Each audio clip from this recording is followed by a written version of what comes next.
அவர் சொல்லுவார், காலையில் எனக்கு பிரேக்ஃபாஸ்ட்டுக்குரிய காசு இங்கே கொடுக்குற காசு தான் வச்சு என் லைஃப்பில் பிரேக்ஃபாஸ்ட்டே நான் ஆரம்பிச்சேன். சாந்தோம் கலை விருதுகள் அப்படின்னு கொடுத்தாங்க. 70லேருந்தே ஆரம்பிச்சாங்க. நடிகர் திலகம் அவர்களுக்கு வந்து செவாலியர் விருது கிடைக்கிறதுக்கு முன்னாடியே சாந்தோம் விருதுகள் நாங்கள் அவர் கொடுத்துருக்கோம். 2002 ஒரு ரெக்கார்டிங் வந்து அப்போ ஒரு சாங் வந்துருக்கும் போது இதில் 2-3 ஒற்றுப்பிள்ளை இருக்குது, அதை நான் திருத்திக்கலாமா, கேன் ஐ டூ தட் அப்படின்னு அவர் கேட்ட விதம் இருக்கு. கிருஷ்ணராஜ் சார் தஞ்சாவூர் மண் எடுத்து எப்படி ஒரு மாசத்துக்கு 4-5 சாங் ரெக்கார்டிங் வந்துருவார். ஒரு சின்ன பையன் வந்துக்கிட்டு, ரொம்ப சின்ன பையன், ரொம்ப சின்ன பையன், எங்களுடைய பி ஸ்டுடியோவில், எங்கிட்ட ஏ ஸ்டுடியோ பி ஸ்டுடியோ ரெண்டு, பி ஸ்டுடியோ உள்ளே உட்காந்துக்கிட்டு கீபோர்டு எல்லாம் வாசிக்கிட்டு இருந்தாப்புல. சின்ன பையன் தெரியாத ரகுமான் சாருடைய அக்கா பையன். இப்போ பார்த்தீங்கன்னா இப்போ சமீபத்தில் தங்கலான் தலைமைச் செயலகம் வெப் சீரிஸ். ஆமாம், இங்கே டோட்டல் ஃபைனல் மிக்சிங் தான். நட்சத்திரம் நகர்கிறது. அந்த ஃபார்மட் வந்து சென்னையிலே 2 இடத்துல தான். ஒன்று விஜிபியில், இன்னொன்று வந்து சாந்தோம். தமிழ்நாடு சினிமாவுடைய வரலாறுல 1907 இங்கே ஒரு படம் பண்ணிருக்கு. 1905 வந்து ரொம்ப பெரிய லெவல்ல சினிமா வருது. 1907 இங்கே வந்து அந்த என்னன்னு கேட்டிங்கன்னா, இங்கே வந்து இந்த ரெக்கார்டிங்கிற ஒரு கான்செப்ட் வந்து சிங்கிள் ட்ராக் ஸ்பூல்ல இருந்து இந்த காலத்தில் நிறைய பேர் இங்கே single track, double track, 4 track, 8 track. Veritas வானொலியுடைய செய்தி வந்து பிபிசிக்கு இணையாக தமிழர்களால் போற்றி பாராட்டப்பட்டது.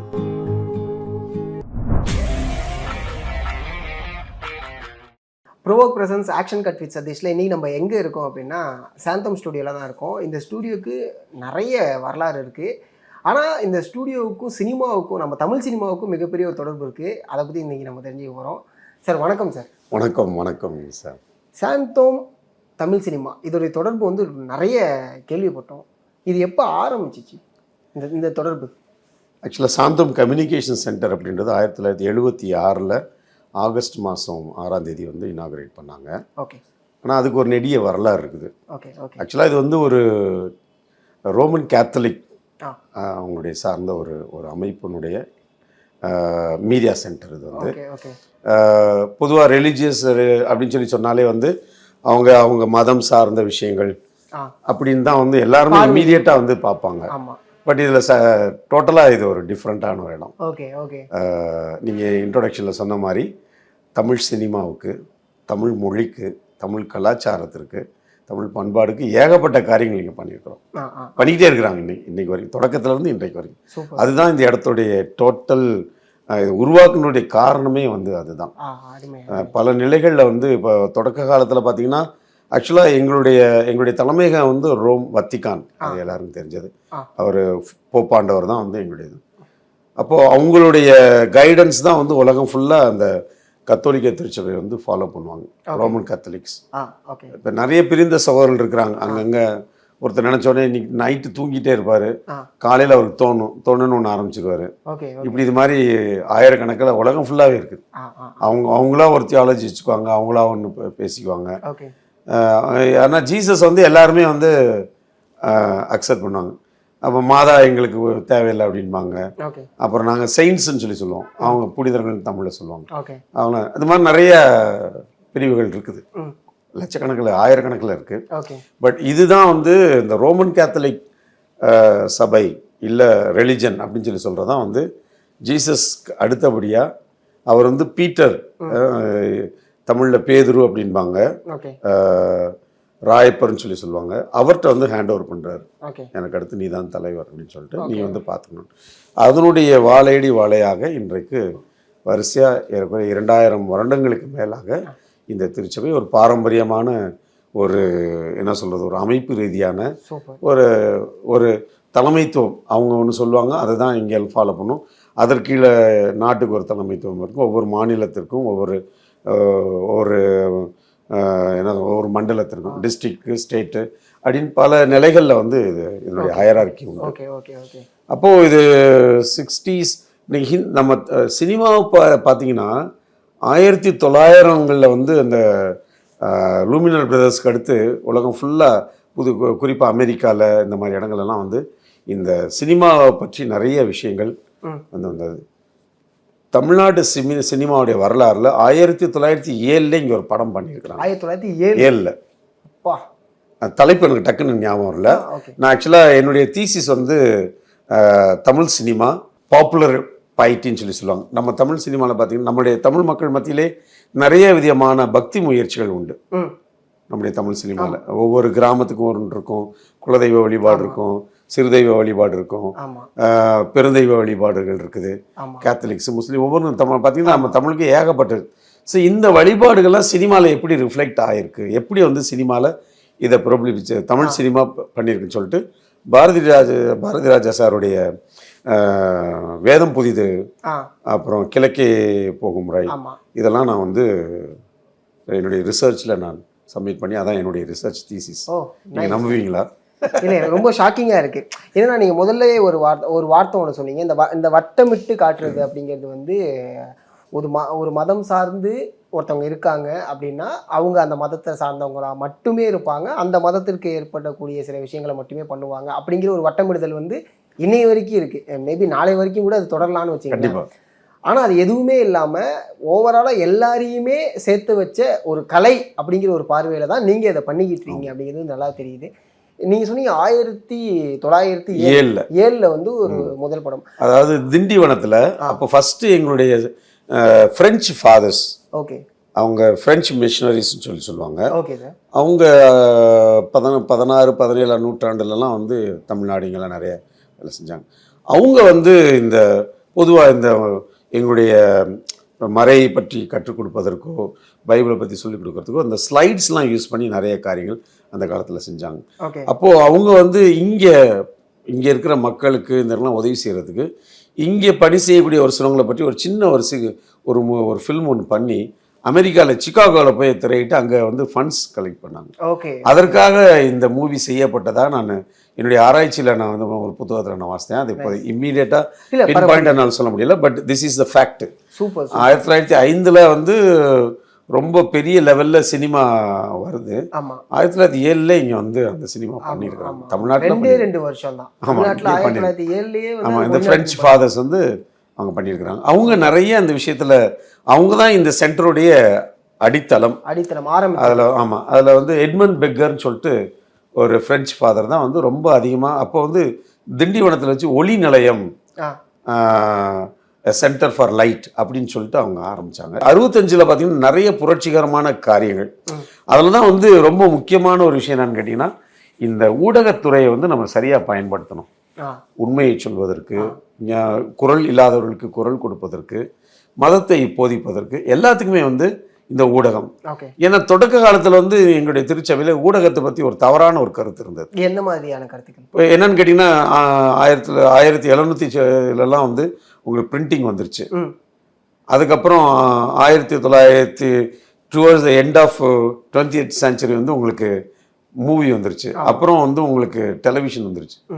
இப்போது அந்த முதல்ல வந்து பிரிண்ட் மீடியா, அப்புறம் இந்த சினிமா, அதிலலாம் பார்த்தீங்கன்னா நிறைய இந்த மஞ்சள் பத்திரிகைகள், அப்புறம் இந்த மாதிரி செக்ஸ் மூவி, இதுதான் வந்து ரொம்ப கமர்ஷியலாக பண்ணுறதுக்கு, காசு சம்பாதிக்கிறதுக்கு அமெரிக்காவில், ஐரோப்பிய நாடுகளில் பயங்கரமாக யூஸ் பண்ண ஆரம்பித்தாங்க.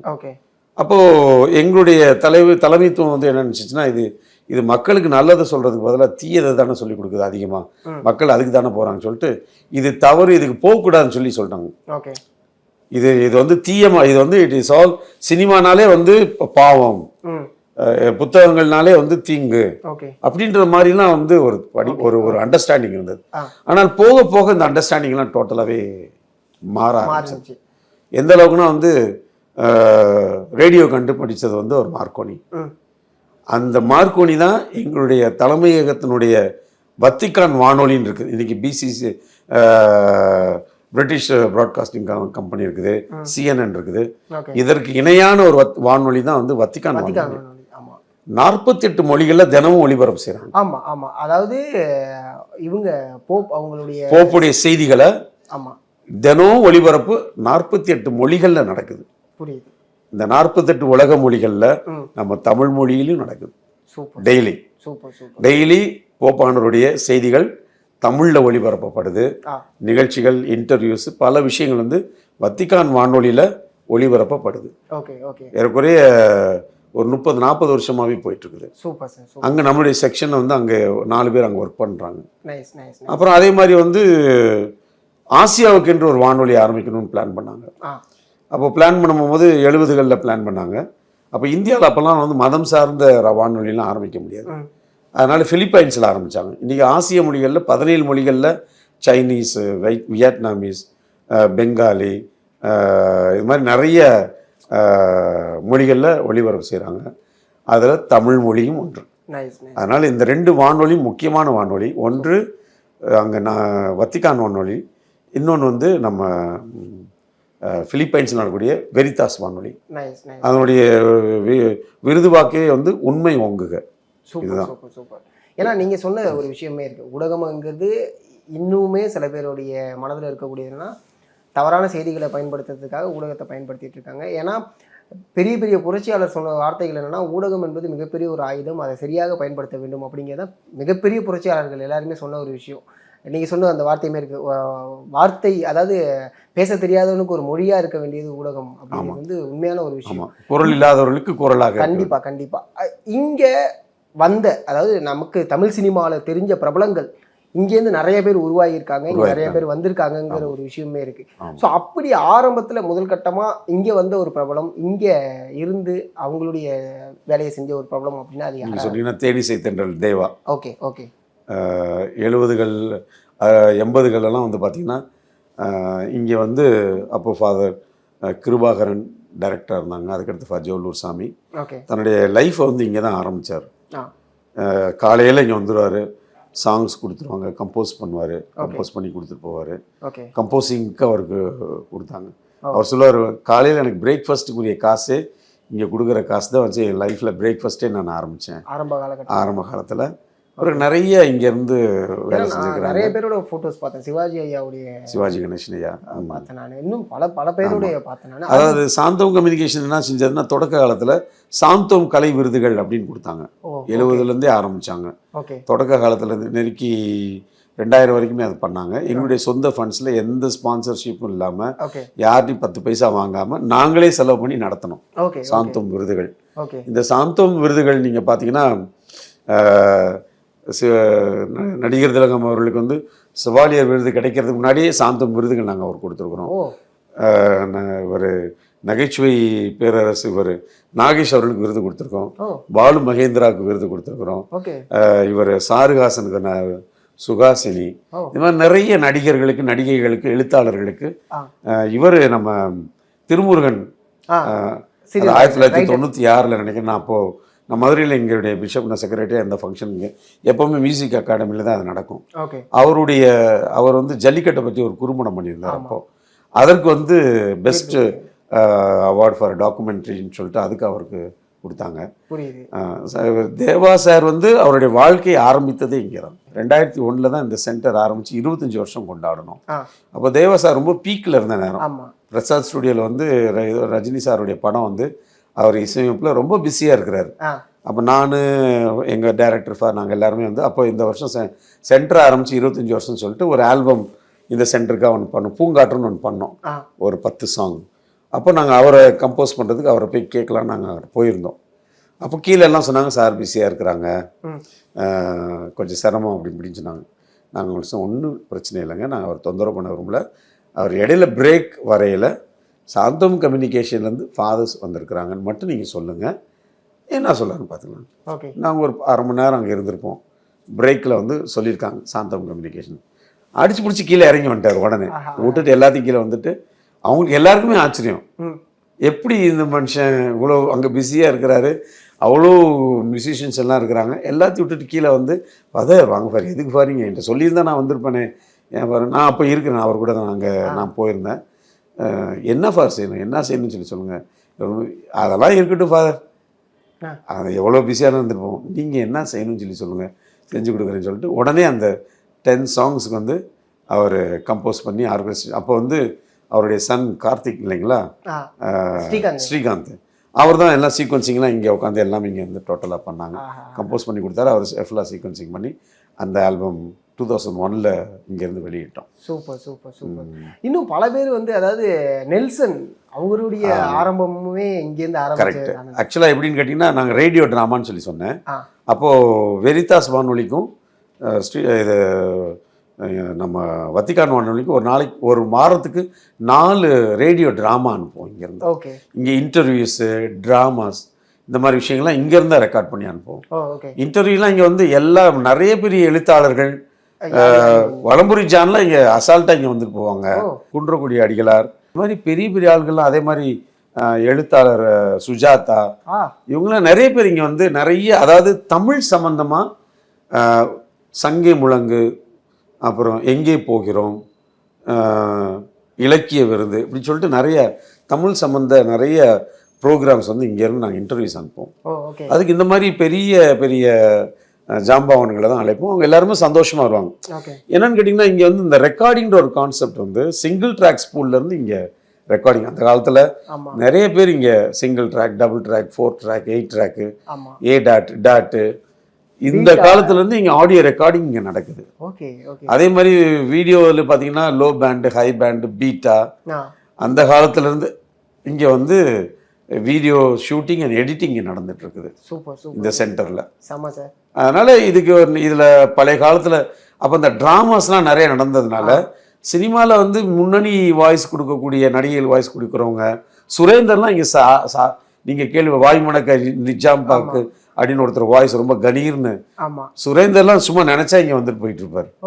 இந்த சமூக விழிப்புணர்ச்சி, சமூக சிந்தனைகள், மனிதநேயம் சார்ந்த விளிமியங்கள், இப்படி தான் எங்களுக்கு இருக்கிற வந்து ஒரு மாதத்துக்கு அப்போல்லாம் வந்து ஒரு 4000-5000 கடிதங்கள் வந்து அந்த ட்ராமாவுக்காகவே வரும். உலகம் ஃபுல்லாக இருக்கக்கூடிய முக்கால்வாசி வந்து. இன்னொரு விஷயம் என்னன்னு கேட்டிங்கன்னா, வெரிதாஸ் வானொலியுடைய செய்தி வந்து பிபிசிக்கு இணையாக தமிழர்களால் போற்றி பாராட்டப்பட்டது, ஈழத்தமிழர்களால். அந்த உண்மையான விஷயங்கள், அவங்களுக்கு நடந்த சம்பவங்கள், உண்மையான இதெல்லாம் அப்படியே வந்து அப்பட்டமாக அந்த வெரிதாஸ் வானொலி அது வந்து அப்போது இது என்ன சொல்கிறது, செகண்ட் வேவில் வரும். அது வந்து இந்த மீடியம் வேவ்ஸு, ஷார்ட் வேவ்ஸு அப்படின்னா அந்த ஷார்ட் வேவ்ஸ் ரேடியோ அது வந்து. அப்போது அந்த ஷார்ட் வேவ்ஸ் ரேடியோ அந்த ஈழத்தமிழர்கள் வந்து ரொம்ப அதுக்கு ஒரு மரியாதை, பிபிசிக்கு அடுத்து இல்லாட்டி பிபிசிக்கு மேலே நம்ம சொல்லலாம். அந்த ரேடியோ வந்து அவங்க காடுகள் இருந்த நாட்களில் கேட்குறதுக்காக சைக்கிள் டைனமெல்லாம் யூஸ் பண்ணி ரேடியோ கேட்டதை வந்து ஃபோட்டோஸ்லாம் அந்த காலத்துலலாம் எடுத்து வச்சுருக்குறாங்க. அந்த மாதிரி வந்து அந்த மக்களுடைய மனிதர்களை வந்து, அதாவது ஒரு பக்கம் சினிமா, இன்னொரு பக்கம் தமிழ் மொழி, இன்னொரு பக்கம் தமிழ் கலாச்சாரம், இன்னொரு பக்கம் சினிமாவை வந்து ஊக்கப்படுத்துவது, அந்த சினிமா துறையில் இருந்தவர்களை வந்து அவர்கள் விருது கொடுத்து பாராட்டுவது. அப்புறம் இன்னொரு சினிமா துறைக்கு இன்னொரு பக்கத்தில் இங்கேருந்து நிறைய இசைக்கலைஞர்கள், தபலிஸு, கிட்டாரிஸு, வாய்ஸ் பாடுறவங்க இங்கே நிறைய, இவங்க அனுராதா ஸ்ரீராம அவர் நம்ம முக்கியமாக ஸ்ரீனிவாசன் சார், இவங்கெல்லாம் நிறைய ட்ராக் இங்கே பாடியிருக்கிறாங்க. எல்லாரும் இங்கே வந்து பாடாதவங்க, கார்த்திக் எல்லாரும் அந்த காலத்தில் இங்கே நிறைய பாடியிருக்கிறாங்க. தமிழ் சினிமா எஸ்பிபி சார் இங்கே நிறைய பாடியிருக்கிறாரு. எல்லாரும் அதாவது என்னது, திரைத்துறையில் இருக்கிற அவ்வளோ பேரும் ஒரு மாதத்துக்கு எங்களுக்கு வந்து குறைஞ்சது 3-4 ஆல்பம் இங்கே வந்து ரெக்கார்டிங் போயிட்டே இருக்கும். எங்கள் ஸ்டுடியோ எப்போவுமே ஃபுல் பேக்டாக இருக்கும். முக்கால்வாசி டிவோஷனல்ஸ் வரும், சமூக விழிப்புணர்ச்சி வரும், டிவோஷனல் எல்லாருமே வருவாங்க. இவர் பாலசு நம்ம தேசிய விருது வாங்கியிருக்கிறாங்களே பாலமுரளி கிருஷ்ணா, அவருடைய ஆல்பம்லாம் ஒரு 7-8 ஆல்பம் இங்கே பண்ணியிருக்கிறார். இங்கே ரெகுலராக வருவார். அதான் சொல்லணும், இங்கே வந்து வெளியில பெருசா இல்லை. எனக்கு ரொம்ப ஆச்சரியமா இருந்தது என்னன்னா, நான் மேபி எனக்கு தெரியாம இருந்திருக்கலாம், என்னுடைய எக்ஸ்பீரியன்ஸுக்கு நான் பார்க்காம இருந்திருக்கலாம். எனக்கு ரொம்ப ஆச்சரியமா இருந்துச்சு, இவ்வளோ பிரம்மாண்டமான ஒரு ஸ்டூடியோ இங்கே இருக்கு அப்படின்னு சொல்லிட்டு. இதனுடைய வரலாறை வந்து பார்க்கும்போது என்ன இத்தனை பேர் இங்கே வந்திருக்காங்க, இவ்வளோ மிகப்பெரிய ஒரு வரலாறை அடக்கி இருக்கக்கூடிய ஒரு ஸ்டூடியோவாக அந்த சாந்தம் ஸ்டூடியோ இருக்குது அப்படிங்கிறது எனக்கு மிகப்பெரிய ஒரு ஆச்சரியமா இருந்துச்சு. ஏன்னா நீங்கள் எஸ்பிபி சாரை பற்றி சொன்னீங்க, அவர் இப்போ நம்ம கூட இல்லை, ஆனால் என்றைக்குமே அவரை கடக்காமல் நம்மளுடைய வாழ்க்கை நகராது அப்படிங்கிற மாரி தான் அவர் வந்து செஞ்சுட்டு போயிருக்காரு. அப்படிங்கும்போது எஸ்பிபி சாரை பற்றி ஏதாவது சில நினைவு கண்டிப்பாக சொல்லணும். 2002 ஒரு ரெக்கார்டிங் வந்து அப்போது ஒரு சாங்க்கு வந்திருக்கும் போது எல்லாம் வாசி பார்த்துட்டு எல்லாம் கேட்டார், பாட்டெல்லாம் கேட்டுட்டு வாசி பார்த்துட்டு, ஃபாதர் ஐம் சாரி, அவ்வளோ எனக்கு தமிழ் ஞானம் கிடையாது, இதில் 2-3 ஒற்றுப்பிழை இருக்குது, அதை நான் திருத்திக்கலாமா கேன் ஐ டூ தட் அப்படின்னு அவர் கேட்ட இதற்கு உண்மையிலே சொல்கிறேன், அவ்வளோ பெரிய கிரேட் அந்த மனுஷன். ஃபாதர் இவ்வளோ பிள்ளையோடலாம் இருக்குது ஃபாதர், என்ன இப்படிலாம் அப்படின்லாம் வந்து அவர் சொல்கிறதில்ல, சொன்னாலும் யாரும் வந்து ஒன்றும் சொல்ல போகிறாங்க. ஆனால் எவ்வளோ டவுன் டு த எர்த், எவ்வளோ சிம்பிளாக, எவ்வளோ ஹம்பிளாக, அப்படியே ஃபாதர் இருக்குது ஃபாதர், என்னப்பா திருத்தலாமா, நீங்கள் என்ன சொல்கிறீங்க, திருத்தினா நல்லா இருக்கும், திருத்திடலாம் ஃபாதர் அப்படின்னு கேட்டுட்டு திருத்தினார். என்ன தன்மை இல்லை உண்மையில். கிருஷ்ணராஜ் சார் தஞ்சாவூர் மண் எடுத்து அவர்லாம் வந்து எப்படி ஒரு மாசத்துக்கு 4-5 சாங் இங்கே ரெக்கார்டிங் வந்துடுவார். ஓகே, அவருடைய வாய்ஸ் இல்லாமல் அவங்களும் அதே மாதிரி நம்ம மறைந்த சொர்ணலதா மேலும் இவங்கெல்லாம் எப்போவுமே ரெகுலராக வாரத்துக்கு 2 தடவை 3 தடவை இங்கே இல்லாமல் அவங்க இல்லாமல் எந்த சாங்கு எந்த ஆல்பமும் கிடையாது. அவங்க அதே மாதிரி தாஸ் டேனியல் சார்னு சொல்லிட்டு அவங்க வந்து பார்த்தீங்கன்னா அந்த காலத்தில் ரகுமான் சாருக்கு வந்து பியானோ கற்றுக் கொடுத்தவர். அதே மாதிரி ரகுமான் சாருடைய நெஃப்யூ தானே ஒரு நம்ம ஜிஐ இன்னொரு மியூசிஷியன் அவர் ஜிவி பிரகாஷ் வந்து நான் ஒரு தடவை எங்களுடைய ட்ராமாஸ்க்கெலாம் நாங்கள் பேக்ரவுண்ட் ஸ்கோர்ஸ்லாம் ரெடி பண்ணி, அதாவது பேத்தோஸ்க்கு தனியாக, ஜாய்க்கு தனியாக, அது மாதிரி நிறையா ஸ்டாக் இது மாதிரி எடுத்து வைப்பார் தாஸ் டேனியல் சார். ஓகே, அப்போது ஒரு தடவை ஒரு சின்ன பையன் வந்துக்கிட்டு, ரொம்ப சின்ன பையன், ரொம்ப சின்ன பையன், எங்களுடைய பி ஸ்டுடியோவில், எங்கிட்ட A studio B studio 2 B studio உள்ளே உட்காந்துக்கிட்டு கீபோர்டு எல்லாம் வாசிக்கிட்டு இருந்தாப்புல. நான் யாருன்னே இந்த சின்ன பையன், எனக்கு தெரியாதா, ரகுமான் சாருடைய அக்கா பையன் அப்படின்னு சொல்லி சொன்னார். அப்போ ஜிவி பிரகாஷோடைய லைஃப்பில் இங்கே தான் அவர் வந்து சார்கிட்ட, தாஸ் டேனியல் சார்கிட்ட பியானோ படிச்சுக்கிட்டு இருக்கும்போது, தாஸ் டேனியல் சார் வந்து இண்டஸ்ட்ரியில் நிறைய பேர், அவர் வந்து இளையராஜா சாருக்கு வந்து ஸ்கோர்ஸ் ஃபுல்லாக உட்காந்து ஸ்ட்ரிங்ஸ்க்கு இதுக்கெல்லாம் வந்து அவங்க எழுதுவாங்க. நிறைய அவர் வந்து பேக்ரவுண்ட்லேயே ஆக்சுவலாக இந்த இவர் நம்ம சோலோ வயலினிஸ்ட் ரொம்ப ஃபேமஸ், அவர் டக்குன்னு அவர் பேர் வரல, அந்த சின்ன குழந்தையோட இவர் நம்ம தெய்வ திருமகள், அதில் ஒரு பீஸ் ரொம்ப ஃபேமஸான ஒரு பீஸ் இருக்கு. அது நிறைய பேர் வந்து ரிங்டோனா கூட எல்லாரும் அப்பாவும் பொண்ணும் சந்திக்கும் போது அந்த ஒரு பீஸ் வரும், அந்த பிஜிஎம், அது வந்து கம்ப்ளீட்டாக கம்போஸ் பண்ணது தாஸ் டேனியல் சார். ஓகே, ஆமாம், அது கம்போஸ் பண்ண அது அவரே சொல்லியிருக்கிறார். எங்களுடைய நிகழ்ச்சியில் சாந்தம் தொடர்பலைகள் நாங்கள் ஒவ்வொரு வருஷமும் எங்களுடைய ஜூலை மாதம் 3ஆம் தேதி சென்ட் தாமஸ் ஃபீஸ்ட் அன்னைக்கு நாங்கள் பண்ணுவோம். அப்போது அவங்களெல்லாம் ஒவ்வொருத்தரையும் இன்வைட் பண்ணுவோம். எங்கள் திரைத்துறையில் இருக்கக்கூடிய இங்கே எங்களோடு தொடர்பு இருக்கக்கூடியவங்களாம் வந்து இன்வைட் பண்ணுவோம். அப்போது அவரே வந்து அவர் சொன்னார், அந்த பீஸ் வந்து was completely done by mister Das Daniel sir. Is a very great violinist and pianist. அவர் லைஃப்பில் ஃபுல்லாகவே இங்கே தான் இருப்பார். அந்த காலத்தில் இங்கே இருந்தால் இது வந்து அவருடைய ஆஃபீஸ் மாதிரி. அவர் ஃபுல்லாக திரைத்துறையில் இருக்கிற முக்கால்வாசி இன்றைக்கு இப்போ இருக்கிற ஜெனரேஷனுக்கு தெரியாது, இதுக்கு முந்தின 2 ஜெனரேஷன் முன்னாடி இருக்கிறவங்களுக்கு அவ்வளோ பேருக்கும் அவர் தான் ஃபுல்லாகவே நிறையா சொல்லி கொடுத்துருக்கு. எம்எஸ்வி ஐயா இங்கே வந்திருக்காங்களா? நிறையா வந்திருக்கிறாங்க. அந்த காலத்தில் தொடக்க காலத்தில் நிறைய இங்கே அவருடைய மியூசிக்கில் வந்து தொடக்க காலத்தில் இங்கே நிறைய சாங்ஸு இங்கே வந்து ரெக்கார்ட் பண்ணி நிறைய டிவோஷனல்ஸ் இங்கே வந்து பண்ணியிருக்காங்க. அதாவது கத்தோலிக் கிறிஸ்டியன் டிவோஷனல்ஸும் பண்ணியிருக்கிறாங்க, ஹிந்து டிவோஷனல்ஸ் நிறைய songs, Ayyappan songs, Murugan songs. இப்போ பாலமுரளி கிருஷ்ணா ஐயாலாம் வந்தாங்கன்னா இங்கே வந்து முக்கால்வாசி பக்தி பாடல்கள் வந்து பண்ணுவாங்க. இவர் ஒரே ஒரு தடவை நான் 2002 நான் ஒரு கேசட் பண்ணிட்டு இருக்கும்போது கங்கை மரன் சார் இங்கே ஒரு ரெக்கார்டிங் வந்திருந்தார் அவர் கேசட்டுக்கு. அப்போ தான் நானும் அவரும் சேர்ந்து ஒரு ஃபோக் ஒன்று பண்ணோம். அவர்கிட்ட சொன்னேன், இந்த மாதிரி எனக்கு இந்த மாரியம்மன் கோயிலில் போடுற பாடல்கள் மாதிரி நல்லா ஜம்பியாக நல்லா இதாக வேணும், தர லோக்கலில் வேணும், அடியெல்லாம் எல்லாமே இருக்கணும் அப்படின்னு. உங்கள் சர்ச்சில் அப்படிலாம் போட மாட்டாங்களே ஃபாதர் அப்படின்னாரு. போட மாட்டாங்க, அதனால தான் அவனுக்கு போனோம் அப்படின்னு.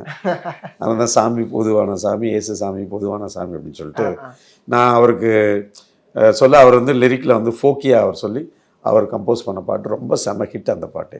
சிவாஜி ஐயா இங்கே வந்து விருது வாங்கும்போது அந்த நினைவுகள் ஏதாவது பகிர முடியும்? ஏன்னா நான் அவங்களுக்கு விருது கொடுக்கும்போது நான் இங்கே சென்டரில் நான் 2001 தான் நான் இங்கே இருக்கேன். அவருக்கு வந்து 90s 94 என்னமோ இருக்கு, அதுக்கு முன்னாடி கொடுத்துருக்குறாங்கன்னு நினைக்கிறேன். அப்படி அந்த ஃபோட்டோஸ்லாம் நம்மள்ட்ட இருக்குது. அப்போது அது என்னென்னா வந்து அவங்க இதெல்லாம் ஆர்கனைஸ் பண்ணும்போது ஒரு பெரிய டீம் வந்து ஃபார்ம் பண்ணி, சரி இந்த வருஷம் நாகேஷ் சார் கொடுக்குறோம், அந்த வருஷம் சிவாஜி கொடுக்குறோம், நடிகர்களுக்கான ஒரு விருது, டைரக்ஷனுக்கான ஒரு விருது, நடிகைகளுக்கான ஒரு விருது, டாக்குமெண்ட்ரிஸ்க்கான விருது, இப்படின்னு சொல்லிட்டு ஒரு 7-10 கேட்டகரிஸில் வந்து கொடுத்துருக்குறாங்க. மற்ற எந்த ஒரு நிறுவனமும் அவருடைய நடிப்பை அங்கீகரித்து அவருக்கு விருது கொடுப்பதற்கு முன்னால் முதலாக விருது அஃப்கோர்ஸ் நடிகர் திலகம்னு ஏற்கனவே தமிழ் மக்களால் அவருக்கு வந்து ஒரு பெரிய விருது கொடுக்கப்பட்டது. அதாவது இந்த மாதிரி ஒரு மேடையில் வச்சு நீங்கள் வந்து உங்களுக்கு சாந்தம் விருதுகள் கொடுத்தது வந்து சாந்தம் கம்யூனிகேஷன்ஸ். அருமை அருமை அருமை. அது மாதிரி அப்போ இருந்த திரை நட்சத்திரங்கள், அதாவது கமல் சார் ஆகட்டும், ரஜினி சார் ஆகட்டும், இவங்க இந்த இடத்துல வந்து விசிட் பண்ணியிருக்காங்களா சார்? எல்லாருமே. ஆக்சுவலாக வந்து இங்கே எங்களுக்கு எப்பவுமே இந்த ட்ரைனிங் ப்ரோக்ராம்லாம் உண்டு. சினிமா கிரிட்டிசிசம், மீடியா எவாலுவேஷன் அப்படின்னு சொல்லிட்டு ட்ரைனிங் ப்ரோக்ராம்ஸ் இப்போ கூட எங்களுக்கு ட்ரைனிங் ப்ரோக்ராம் போயிட்டுருக்கு. அப்போது ஒரு தடவை ஹோட்டல் செவேராவில் வச்சு ஒரு பெரிய ட்ரைனிங் ப்ரோக்ராம் இன்டர்நேஷ்னல் லெவலில் நடத்தியிருக்காங்க. அப்போ வந்து பாரதி ராஜா சார், பாலு மகேந்திரா, பத்மஸ்ரீ, கமல் சார், இந்த மாதிரி பெரிய பெரிய நடிகர்கள், டைரக்டர்ஸ் எல்லாருமே வந்து அதில் பார்ட்டிசிபேட் பண்ணியிருக்கிறாங்க. ஆர்கனைஸ்ட் பை சாந்தம் கம்யூனிகேஷன் சென்டர். இப்போதைக்கு இயங்கிட்டு இருக்க சாந்தம் ஸ்டுடியோ என்ன மாதிரி இருக்குது, அதை தவிர்த்து என்னென்ன படங்கள் இங்கே ப்ராசஸ் ஆகிட்டு இருக்கு சார்? ஆக்சுவலாக நாங்கள் 2014 மாதா டிவின்னு ஒரு டெலிவிஷன் எங்களுக்கு ஒரு சேட்டலைட் டிவி லான்ச் பண்ணோம். லான்ச் பண்ணும்போது வந்து எங்களுக்கு இருந்த ஸ்டுடியோஸ் எல்லாத்தையுமே வந்து நாங்கள், ஏன்னா அப்போ வந்து எங்களுக்கு தரைத்தளம் முதல் தளம் 2 இடத்துல மட்டும்தான் இருக்கக்கூடிய அமைப்புகளை பயன்படுத்தி, ஏன்னா 24x7 அப்போ எல்லா தளத்தையும் எங்களுடைய பயன்பாட்டுக்காக நாங்கள் எடுத்துக்கிட்டோம். எடுத்துகிட்டு வெளியில் ஒர்க் எதுவுமே நாங்கள் எடுக்கலை. இதுக்குறைய ஒரு 8-9 வருஷம்.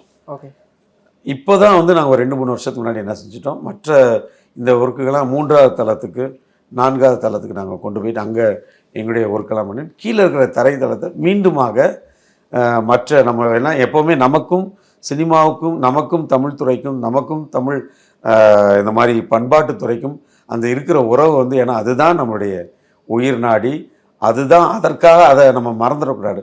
சரி, இது வரைக்கும் நம்ம பண்ணோம், இப்போ நம்ம ஓரளவுக்கு ஸ்டெபிலைஸ் ஆகிட்டோம், திருப்பியும் அதை நாம் உருவாக்குவோம் என்று சொல்லி 2021 22 பிப்ரவரி மாதம் மியூசிக் டைரக்டர் டி இமான் வச்சு அன்றைக்கி வந்து அவங்க அவரும் தேவா சாரையும் இன்வைட் பண்ணியிருந்தோம். தேவா சார் அவருக்கு வர முடியாத ஒரு சூழல், டி இமான் சார் வந்திருந்தாங்க. வந்து அதை இனாகரேட் பண்ணி அவரே மிரண்டுட்டார். வந்து பார்த்துட்டு ஏதோ ஒரு ஸ்டூடியோ வச்சுருப்பீங்க, அவர் வந்து ரிலீஜியஸ் சிம்பிளாக இருக்கும், நீங்கள் வந்து பார்த்துட்டு என்ன பாரு வச்சு மிரட்டிட்டு இருக்கீங்க, எங்களையெல்லாம் மிரட்டுறீங்க அப்படின்னாரு. சரி, ஹரி மிரட்டல சார், ஆக்சுவலாக எங்களுக்குன்னு சொல்லிட்டு ஒரு பாரம்பரியம் இருக்குது, திரைத்துறையோடு நாங்கள் இணைந்து இருக்கிற. அதுக்கடுத்து அவங்க எல்லாம் இனாகரேட் பண்ண பிறகு இப்போது 20-25 மூவிஸ்க்கு மேலே இங்கே வந்து ஃபைனல் மிக்ஸ்க்காக இங்கே வந்திருக்கிறாங்க, க்ரௌட் ரெக்கார்டிங் வந்திருக்காங்க, டப்பிங். என்னென்ன படம் இப்போது பார்த்தீங்கன்னா இப்போ சமீபத்தில் தங்கலான் இன்னும் வெளியே வரல, இங்கே தான் வந்து ஃபைனல் மிக்ஸ் எல்லாம் பண்ணாங்க. ஃபைனல் க்ரௌட் ரெக்கார்டிங் டோட்டலாக இங்கே தான் பண்ணாங்க. இங்கே தான் பண்ணாங்க. தலைமைச் செயலகம் வெப் சீரிஸ். ஆமாம், இங்கே டோட்டல் ஃபைனல் மிக்ஸ் இங்கே தான் வந்து இங்கே தான் பண்ணாங்க. செம்பியோடைய கம்ப்ளீட்டு க்ரௌட் ரெக்கார்டிங் இங்கே தான் பண்ணாங்க. அப்புறம் மிக்ஸுக்கு இங்கே வரோம்னு சொல்லி சொன்னால் வந்தாங்களான்னு ஞாபகம் இல்லை. பிறகு நட்சத்திரம் நகர்கிறது, அப்புறம் நிறைய படங்களுடைய சாங் சீக்வன்ஸ் வந்து இங்கே ரெக்கார்ட் பண்ணிட்டு போயிருக்கிறாங்க. சூப்பர். ஏன்னா 2 படமே, அதாவது நட்சத்திரம் நகர்கிறது பாரஞ்சித் அவர்களுடைய, ஆமாம், தங்கலான் பாரஞ்சித் அவர்களுடைய படம். அவருக்கு இங்கே இந்த இடம் ரொம்ப பிடிச்சிருச்சு. என்ன சொன்னாங்க அவங்களுக்கு வந்து இங்கே ரொம்ப பீஸ்ஃபுல்லாக இருக்குது, இங்கே வேலை செய்கிறதுக்கு எங்களுக்கு ரொம்ப, அதனால் இங்கே எப்போவுமே இங்கே புக் பண்ணிடுவாங்க. முன்னாடியே புக் பண்ணிவிட்டு இங்கே 2-3 வாரம் 4 வாரம் இங்கே கம்ப்ளீட்டாக ஆக்குபை பண்ணுவாங்க. சூப்பர். இன்னும் நிறைய படங்களுடைய இந்த இப்போது சமீபத்தில் இந்த பெரிய இந்த பெர்க்யூஷன்ஸ் இதில் ரொம்ப ஃபேமஸாக RRRல பெர்க்யூஷன் அந்த டீம் ஒருத்தவங்க இங்கே தான் இருக்கிறாங்க. அவங்க ஆந்திரா குரூப்பு. பட் அவங்க இங்கே ஒரு பாட்டுக்கு பெர்க்யூஷன் இங்கே வந்து பார்த்துட்டு அவுட்ஸ்டாண்டிங்காக இருக்குன்னு சொல்லிட்டு, சவுண்டிங் ரொம்ப நல்லா இருக்குன்னு சொல்லிட்டு பெரிய பாட்டுக்குரிய பெர்க்யூஷன்ஸ்லாம் இங்கே தான் வருவாங்க. ஏற்கனவே ஒரு 2 லாரி நிறையா கொண்டு வருவாங்க பெர்க்யூஷன் ஃபுல்லாக, எல்லா டைப்ஸ் ஆஃப் லெதர் இன்ஸ்ட்ருமெண்ட்ஸும் கொண்டு வருவாங்க. கொண்டு வந்து இங்கே தான் வந்து பெர்குஷன் ரெக்கார்ட் பண்ணிட்டு போவாங்க. சூப்பர். ஸோ அது மாதிரி ஒரு சிலவங்களுக்கு அதாவது நாங்கள் வந்து பெருசாக வியாபார ரீதியான விளம்பரங்கள் நாங்கள் எதுவுமே பண்ணல. எங்களுக்கு பண்ணுற உடன்பாடும் கிடையாது. ஏன்னா எங்களுக்கு வந்து வியாபாரம்ன்றது எங்களுக்கு நோக்கம் கிடையாது. புரியுது. எங்களுக்கு பணம் தேவை தான் எங்களுடைய பணிகளுக்கு. ஆனால் பணம் மட்டுமே எங்களுக்கு தேவையில்லை. கலையும் எங்களுக்கு தேவை. கலை அதாவது எங்களுடைய நிலையத்தை இது இங்கே இருக்கக்கூடிய அட்மாஸ்பியரை வந்து அவங்க இன்னொருத்தவங்க வந்து பார்த்து சொல்லி மற்றவங்க சொல்லி அந்த மாதிரி வரக்கூடியவங்கள நாங்கள் போய் நாங்கள் ஒரு பெரிய அட்வர்டைஸ்மெண்ட் ரெடி பண்ணி அங்கெல்லாம் போட்டு யூனியன் எல்லாம் சொல்லி அதெல்லாம் வந்து நான் பெருசாக கண்டிப்பாக ஏன்னா நம்ம இந்த நேர்காணலே அப்படி தான் ஆரம்பிச்சது. இங்கே வந்ததுக்கு அப்புறம் தான் இங்கே இத்தனை விஷயங்கள் இருக்கா அப்படின்னு சொல்லிட்டு ஆரம்பிச்சது தான் இந்த நேர்காணலுமே. எனக்கு ஆச்சரியம் என்னன்னா முன்னாடி யூஸ் பண்ண எக்யூப்மெண்ட்ஸ்லாம் இங்கே எல்லாமே அப்படிங்கிறது தான் எனக்கு ரொம்ப ஆச்சரியமா இருந்துச்சு. ஆமாம். இப்போ நம்ம அதை பற்றி பார்த்துக்கலாம் சார். அது கீழே இருக்கு. ஆக்சுவலாக இன்னொரு விஷயம் என்னன்னு கேட்டிங்கன்னா டிஜிட்டல் ரெக்கார்டிங் வந்து உங்களுக்கு ஸ்பூலில் தான் போயிட்டு இருந்தது. அப்புறம் வந்து டாட் ஏ டாட் இந்த மாதிரிலாம் போயிட்டு இருந்தது. அப்புறம் டிஜிட்டல் ஸ்பெக்ட்ரம் சொல்லிட்டு ஒரு ஃபார்மட் வந்துச்சு. அந்த ஃபார்மட் வந்து சென்னையிலே ரெண்டே இடத்துல தான் இருந்துச்சு. ஓகே. ஒன்று விஜிபியில், இன்னொன்று வந்து சாந்தோமில். இங்கே தான் அது இது அஃப்கோர்ஸ் அது ஒரு ஃபெயிலியர் மாடல் இங்கே நிரூபித்து ரொம்ப பெருசாக அதில் ஒன்றும் ஒர்க் அவுட் பண்ணல. அது it was not much used. அப்புறம் டாட் போயிட்டே இருந்துச்சு. அதுக்கப்புறம் வந்து நியாண்டோ, ப்ரோடூல்ஸ் இது ரெண்டும் நான் லீனியர் வந்த பிறகு நான் லீனியரில் ஃபஸ்ட்டு இங்கே சென்னையில் நிறைய பேர்த்துக்கு தெரியாத ஸ்பெக்ட்ரல் ரெக்கார்டிங் வந்து இங்கே இந்த ஸ்டூடியோவில் அந்த ஃபெசிலிட்டி அவ்வளோ பெருசு. அந்த ஸ்க்ரீனை வந்து டிவி அந்த இதை தூக்குறதுனா மாண்டுறதுக்குன்னா ஒரு 3-4 பேர் சேர்ந்து தூக்கணும். புரியுது. அவ்வளோ ஹெவியான ஹார்ட் டிஸ்க்லாம் பார்த்தீங்கன்னா ஒரு இங்கேருந்து அவ்வளோ தூரம் வரைக்கும் ஃபுல்லாக ஹார்ட் டிஸ்காக இருக்கும். நம்ம சும்மா இப்போ ஹார்ட் டிஸ்க் இப்படி ஒன்று வச்சுட்டு போயிடுறோம். அப்போ அத்தனை இது இருக்கும். அது மாதிரி இங்கே ஃபஸ்ட்டு இங்கே தான் இன்ட்ரோடியூஸ் பண்ணியிருந்தாங்க. Super sir, super sir. இப்போ நம்ம போயிட்டு அந்த எக்யூப்மெண்ட்ஸ் எல்லாம் பார்த்துலாமா சார்? கட்டாயம் கண்டிப்பாக. ரொம்ப அருமையான எக்யூப்மெண்ட்ஸ் வந்து கீழே இருக்குது. நாங்கள் பார்த்துட்டேன். இப்போ நிறைய டிஸ்போஸ் பண்ணிட்டோம். ஓகே. ஸ்பூல்ஸு எக்யூப்மெண்ட்ஸ் நான் வந்து கீழே இந்த ட்ரைனிங்க்கு இப்போ பசங்க வராங்க, அவங்களுக்குலாம் இதெல்லாம் என்னன்னு கூட தெரியாது இல்லைங்களா?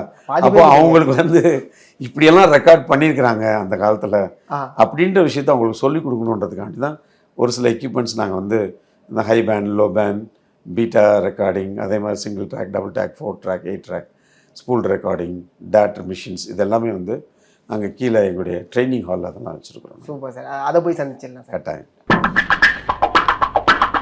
இவ்வளோ விஷயங்களை உள்ளடக்கினது தான் இப்போ வந்து நம்ம பார்க்க போகிறோம்ல சார். ரொம்ப ஆச்சரியமாகவும் அடுத்து அடுத்து இதில் என்னென்னலாம் இருக்க போது, என்னென்ன விஷயங்கள்லாம் இன்னும் புதஞ்சிருக்கு வரலாறு அப்படின்னு கேட்குறதுல தான் எனக்கு ரொம்ப ஆர்வமாக இருக்குது.